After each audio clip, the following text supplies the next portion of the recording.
What Donald Trump will get is dragging Comey through all the stress, including financial stress, of having to defend against this. I think Comey's team has a pretty good shot at possibly getting rid of this, which we can talk about even before it gets to trial. So in terms of the cost, you're easily looking in the hundreds of thousands for a major firm.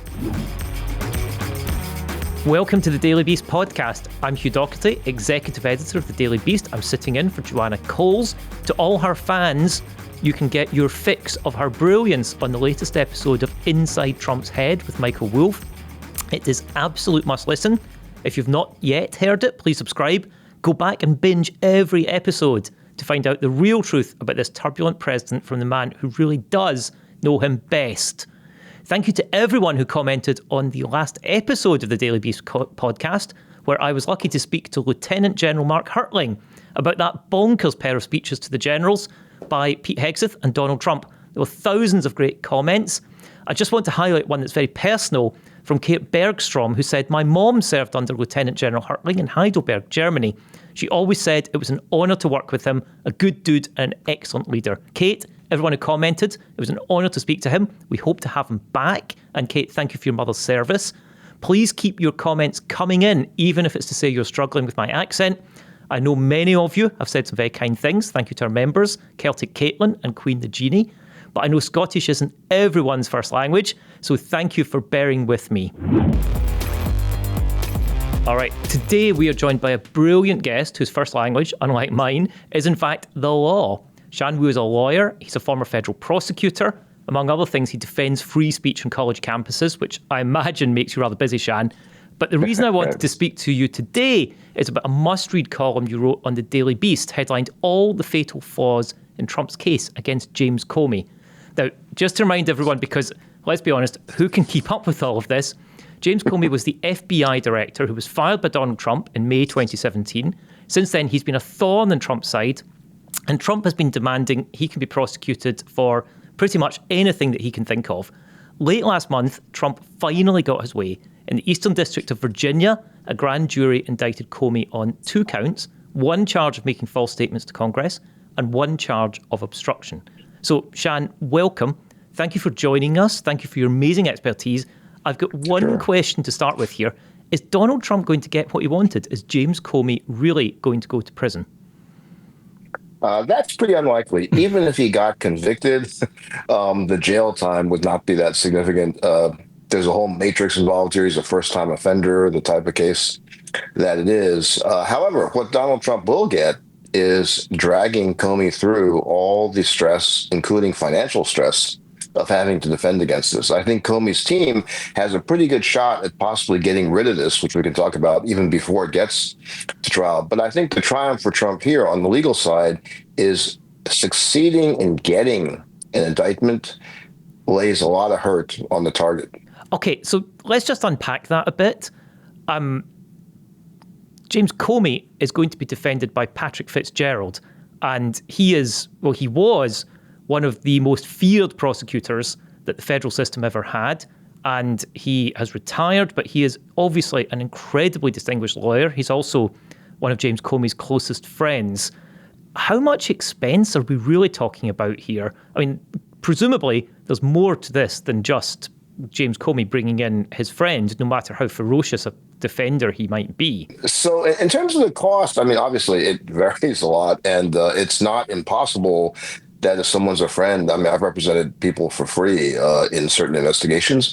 Assuming you're paying the sort of normal full freight charge, I mean, you're easily looking in the hundreds of thousands for a major firm, because it's not just Fitzgerald's time and sitting next to him at something. I mean, it's the whole team and the preparation, all the pretrial type research that goes on. So, I mean, you'd be getting out of the cheap in the hundreds of thousands of dollars range, and it could easily go well over that.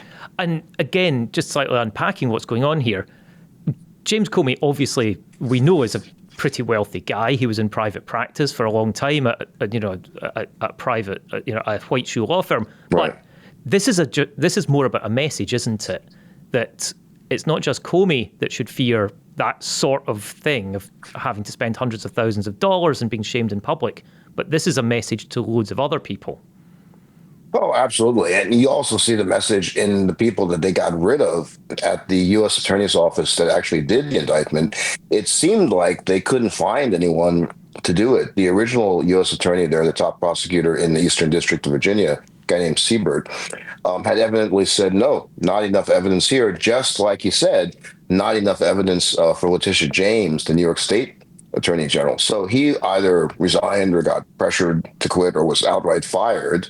And also, I think the Washington Post was reporting this morning, they confirmed that his number two also ended up having to leave the Justice Department. So then they had to look around for someone, and they came up with this lawyer, Lindsey Halligan, zero experience, etc. But the problem there is the career people who've had experience are saying this is a no-go. There's not any evidence there. So the case starts out in an extremely weak, flawed kind of position. Now, just to explain, you've prosecuted many federal cases. Right. What is the bar? What if you're a career federal prosecutor, what is your duty to do when you prosecute a case? What's the first step? Yeah, it's a really interesting question, Hugh, because it's more than just the legal standard there. The legal standard, theoretically, just to get the indictment is simply probable cause, which is pretty low. There's the joke about how get the grand jury to indict a ham sandwich. That joke is because it's one-sided. The prosecutor goes in, there's no cross-examination, there's no opposing counsel. You just put on the case, sometimes just one question to your agent. That's what makes it relatively easy, practically, and the legal standard is low. But before you do that, you need to first present to your supervisors, typically in a prosecution memo.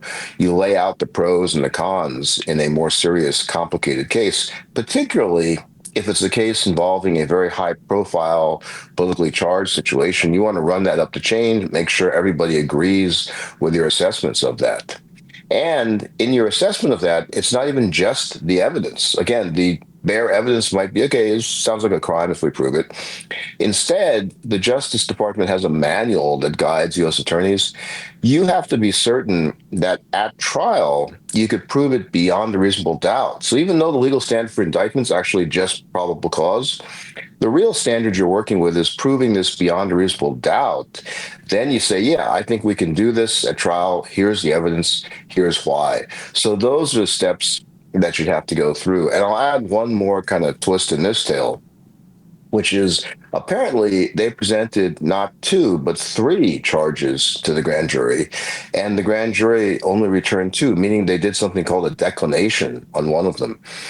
I can't tell you how rare that is because you don't bring in charges, oh, we'll just throw it up in the air and see what the grand jury does here. And for them to decline, in my 11 years at DOJ, I only saw one declination.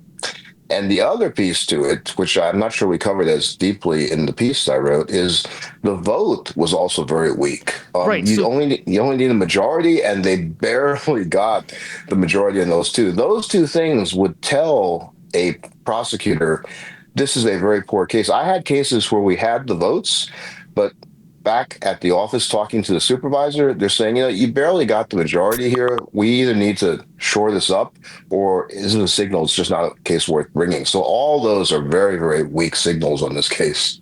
So normally, this would be the subject of lots of discussion. They've got a weak case. Mm-hmm. But it looks here like the discussion is not about the weak case. The discussion is about going after one of Trump's enemies. Because, right, as you say, it seems that the career prosecutors, who are professionals who, like you, serve regardless of the president, they serve regardless of who's holding the Senate or who's holding the House, they are there to serve the Constitution. Mm-hmm. They're not getting involved. Some of them have either fired or been left, or either left voluntarily or been fired. So this is now in the hands of people that are loyal to Trump, I think. Is that a fair summation of this case? It seems more than fair, because also another unusual step was Ms. Halligan, as the new U.S. attorney, apparently personally presented the case to the grand jury. And that's extremely unusual. You wouldn't have like the top person. I mean, they have a lot of things to do, but they're actually showing up presenting the case.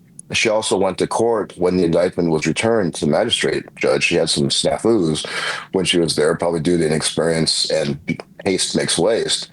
But the whole point here is, how come she was by herself?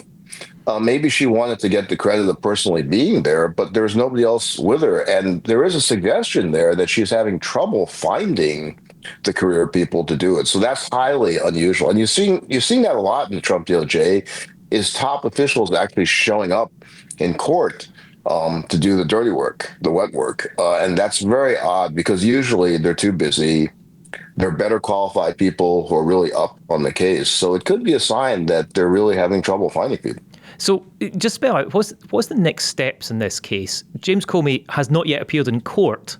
So can you just explain when's he going to be in court and what happens then? Yeah, the next step is something they call an arraignment, and that's where he will show up in court. And I think that's coming up on the 8th or the 9th of October. And he'll be there with his lawyer or legal team. And it's a pretty straightforward process where the judge is simply letting him know he has these charges. His lawyer will typically waive a reading of the indictment, meaning we don't want to have the whole thing read to the world at this point. I mean, it's fine. There is an indictment. And then he'll plead not guilty. Everybody pleads not guilty the first time up. And then they'll set some schedules, which are important for pretrial motions. Maybe they'll pick a trial date, but definitely there'll be a schedule for pretrial motions. And this particular court, where they are in the Eastern District of Virginia, is nicknamed the Rocket Docket because they move very quickly. So I would watch for the judge to have them on a very tight timetable. We might even see motion filed before then to seek to dismiss the case, but we're going to start to see a big flurry of the legal motions going back and forth now. Now, when normally when these are filed, it's up to the judge, but this case may well go elsewhere, right? This is a case that raises a whole load of questions, potentially. Is it potentially possible for this to end up in front of the Supreme Court in some shape or form? It's potentially possible. It would be really unusual for the criminal case at this stage to get there. I mean, generally speaking, you need something called a final determination in the case. There's got to be something dispositive in the case that's happened for it to be appealed. If, for example, there's a very nouveau type of argument made of immunity, as you saw in Trump's cases, then it might start to work its way up, because the point would be we can't even get further in the case until we decide this. Here, the main argument Comey's people are probably going to make is selective prosecution, meaning he was picked out because he opposes Trump. Probably not going to go all the way to the court. Usually that would be heard at the district court level, the trial judge, and the judge rules one way or the other, and it's probably not going to keep going at this point. Later, it could be appealed. And I think you saw an example of that with the Hunter Biden situation, right, where he argued selective prosecution. But it'd be very rare to be able to stop the criminal case in its tracks and take it all the way up to the high court before you even finish the case. Now, you wrote in your piece, which was a brilliant exposition of this case, about selective prosecution, and you pointed out it's not something that often gets raised, and even when it gets raised, it's not very likely to be successful. But this, again, seems a bit different. Yeah, those are very hard cases to prove. I can't tell you how many clients I've had that say, I want this to be argued as selective prosecution. It's really hard standard to meet, because the reason it's really hard practically is you have to show the malicious intent there. You have to somehow have proof that the prosecutors are saying, oh, we're going to pick you, and other people, we usually don't pick them for the same kind of crime. And there has to be some idea that it's a little bit different than vindictive prosecution, which is where you've raised some argument and they're making it worse for you. Selective really goes to why they picked you. So you can imagine that prosecutors are not going to write down in their notes or emails to each other, we're going to get this guy, we're going to pick him because we really don't like him. They're not going to say that. But that's not true here, because you have tons of statements from President Trump, from his White House officials, literally prejudging the case, saying what a terrible guy this is. He's a criminal. We got to get him. Telling Pam Bondi, the Attorney General of the United States, you got to get this guy. What's the delay? here. That's what makes it such an unusually strong case for selective prosecution, is you have all these public statements for them to go with, and that's really kind of unheard of. It's also good news for arguing there's terrible pretrial publicity that could prejudice the case as well, given who's talking about it. Now, let's just explain pretrial publicity, right? We are talking about this trial, this case. It's getting publicity. Right. There's no reason not to. There's nothing wrong with that. The First Amendment allows that. But why? What's wrong with who is it that is forbidden from giving pretrial publicity? Who should not be talking about it? Anyone who can strongly influence the court of public opinion, and here's what I mean by that. There's nothing wrong with publicity, and the key term in judging the fairness of something in legal cases is the word prejudicial. A lot of people will say that certain evidence shouldn't come in as prejudicial. Well, of course it's prejudicial because it helps one side or the other, but it's got to be wrongly prejudicial. It can't be just that I don't like it. So here, judges will sometimes say gag orders. They'll tell the prosecutors, I don't want to have you giving a press conference on the courthouse steps. Same thing with the defense counsel. And if it's a very notorious case, you're in a small town, there's been a murder, everyone's talking about it. And the defense counsel might say, we got to move this someplace else, and this whole community is abuzz with this. We can't get a fair trial here. Here, you'd have to move it, I don't know, some other universe, because there's no way to find a place where people haven't heard about it. And the problem with that, you need to find the place that has not heard of Donald Trump. That's exactly right. Okay. And if we found that place, we can be sure that Trump would immediately fix that for us. I think some people might be moving there. If you right. find it, I think we could set up. There'd be it wouldn't be colonize Mars. I think there'd be an exodus. But that's right. Yeah. That would work. But that universe doesn't exist. So Donald Trump, all the times that he's called James Comey deranged and crooked and a liar, this is all going to be thrown into the court case, is what you would expect. Exactly, because the argument will be this kind of statement from like the world's biggest bully pulpit is going to taint all of the jury pool.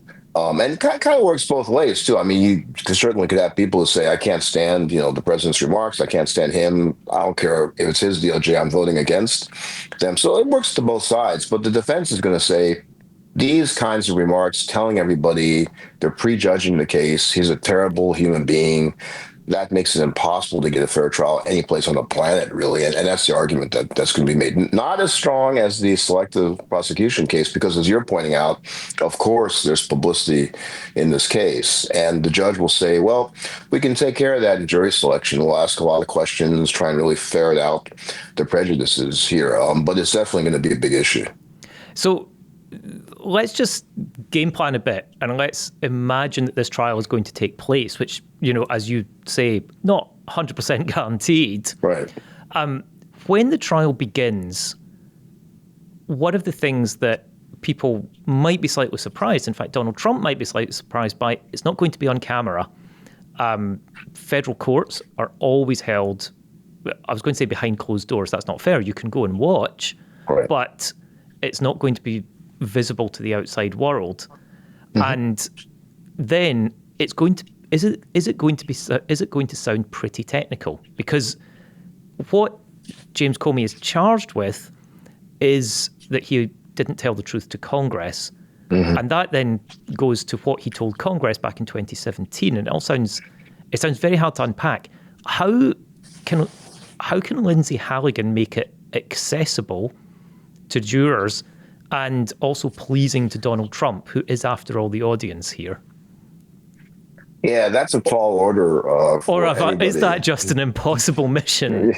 Yeah, I think that's pretty tough for her to do. I mean, in terms of surprises to watch for, most people don't realize that the federal courts, thanks to the Supreme Court, this is one of my favorite things to rag about, they have this ridiculously antiquated notion that we can't have cameras in the courtroom. It'll make people grandstand and play to the cameras. So no federal courthouse has allowed cameras. And there's some exceptions. They have had some trial programs for it. So this one will be in the dark with it.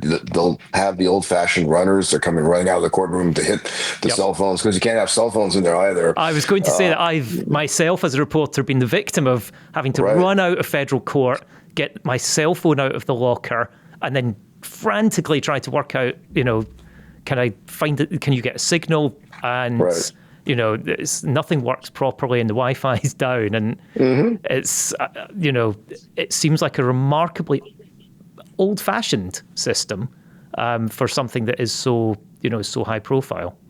Oh yeah, absolutely. And it's like we're back in the 1940s and 50s with the reporters running out there, and then the opening statements won't be that dry. I mean, both sides are going to distill it down to just telling a common sense story like we're describing what the case is. When you get to the actual presentation documents, the testimony, that may get pretty dry, particularly because, as you're pointing out, this isn't the most intuitive kind of case for people. I mean, certainly the prosecution will say this is a case about lying to Congress. The other side will say, no, he didn't lie to Congress. That's about the simplest moment for it. Because when you dive into what is it that he was lying about, frankly, at the moment, even that's kind of confusing just reading the indictment. It seemed like they're basing it on some questions that Senator Ted Cruz asked him, which Cruz seemed to be talking about his conversations with his former deputy, Andy McCabe. And it centered on the question, did you ever leak anything to the media? Did you authorize anyone, the FBI, to leak? And Cruz set it up as McCabe said, yes, Comey did that. And Comey saying, no, I didn't. When you actually look at McCabe's testimony, not really so clear that those statements are opposed to each other, because McCabe was saying that McCabe was the leaker, and he told Comey about it after the fact. So that really wouldn't mean that McCabe's saying Comey leaked and he knew about it beforehand. So that really undermines that aspect of the lying to Congress. But to make matters worse, there's now reporting that that's not even the conversation Cruz was talking about. It's not with McCabe. It was with a friend of Comey's who, at some point, Comey, I think even his biography said he'd kind of told that friend to leak some stuff to the media. And it wasn't clear if at that time the friend was even employed by the FBI. They were employed in some capacity at some point, but that timeline is kind of fuzzy. It'll be cleared up by the time of the trial. But that's the kind of confusion that's going to have to be unraveled. And a good defense counsel, which I'm sure Pat Fitzgerald will take care of this, is going to completely muddy those waters. It's going to make it super confusing. Comey didn't know which person you were talking about. He didn't know which conversation you're talking about. So that aspect's going to get pretty dry at times and, more importantly, pretty confusing for the jury. And could we see Senator Ted Cruz called in as a witness? You've just, you've raised the possibility.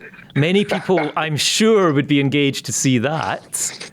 Yeah, that could be possible. After all, he's the one in the conversation with him. Really, you kind of don't need him because the testimony speaks for itself and it's under oath. But that would certainly be fun. And if I were Pat Fitzgerald, I would definitely be chomping at the bit to have Cruz subpoenaed. And I'm sure Ted Cruz would be delighted to have yet more moments, although no cameras, so might not work out for him. Good point.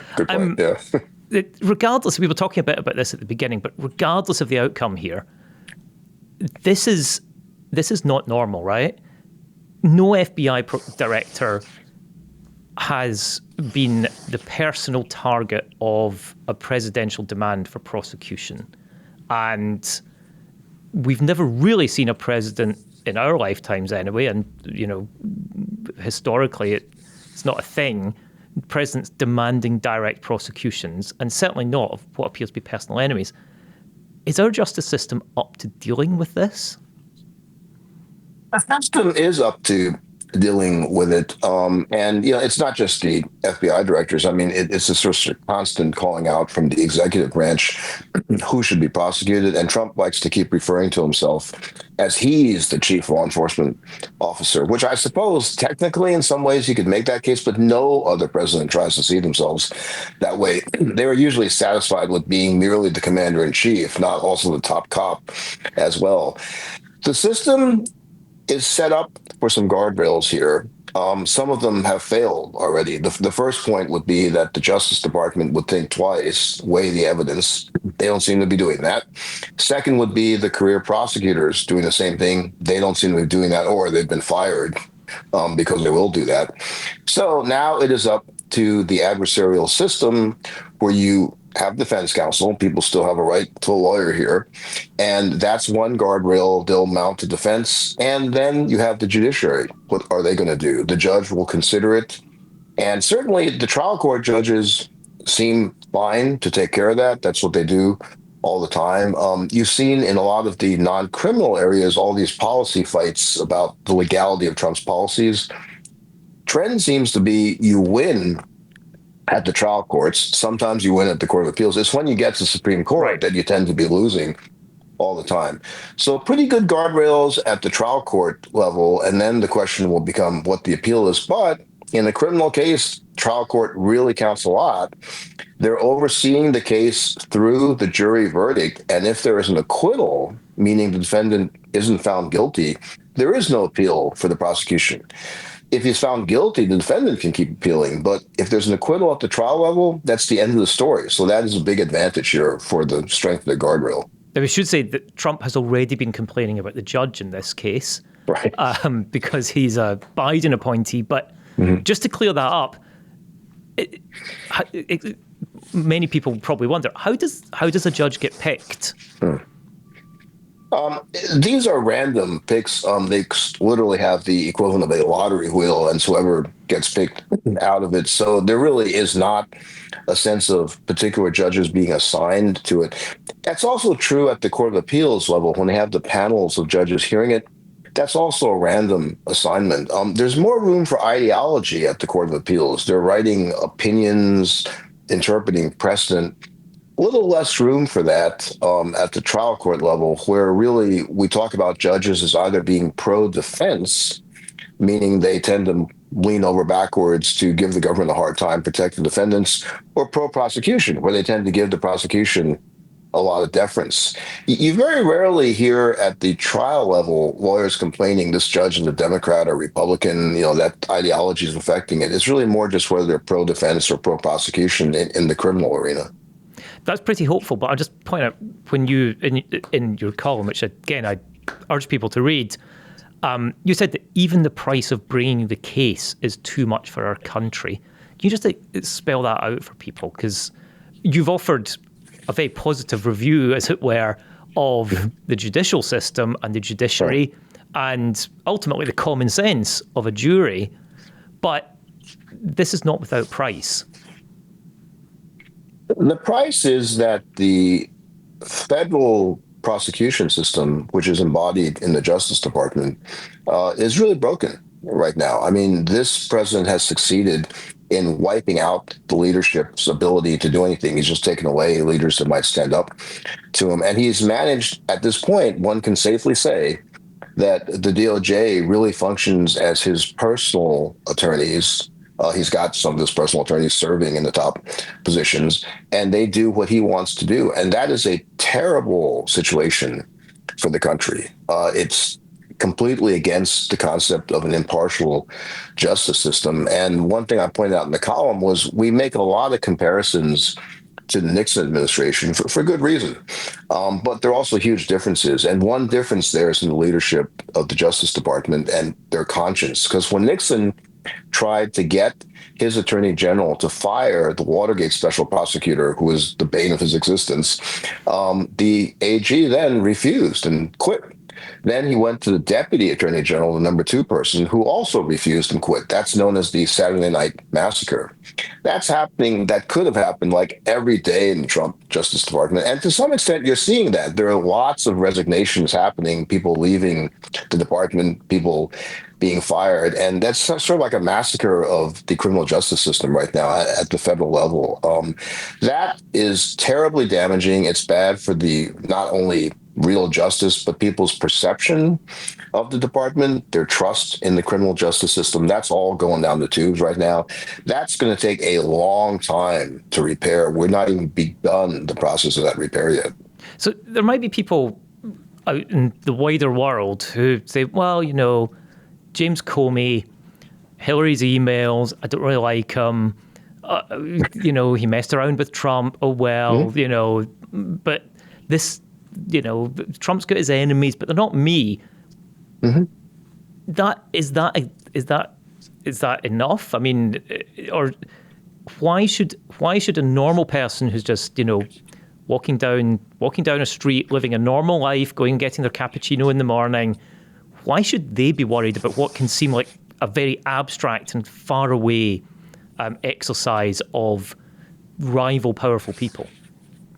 Yeah, it's completely understandable people think of that in that very removed fashion. And I think it's really important to try to shine the light on that, to point out that the test of justice in a society is usually, we often talk about how you treat the most vulnerable. So in the criminal justice system, people who don't have resources, they may be minorities, low income, how are they treated really tells you how fair the system is. But equally important is how does the system treat people who are unpopular, people accused of really heinous crime? Are they given fair treatment?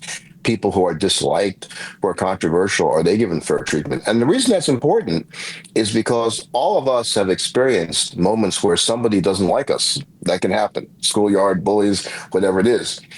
The test here is if that bully was in charge of deciding your fate in terms of charging you with a crime, how would you want to be treated? What protections would you want? That's why it's important. No matter how you feel about Comey or anybody else, you have to be concerned if they have no rights just because a person in power doesn't like them. That can easily happen to any of us.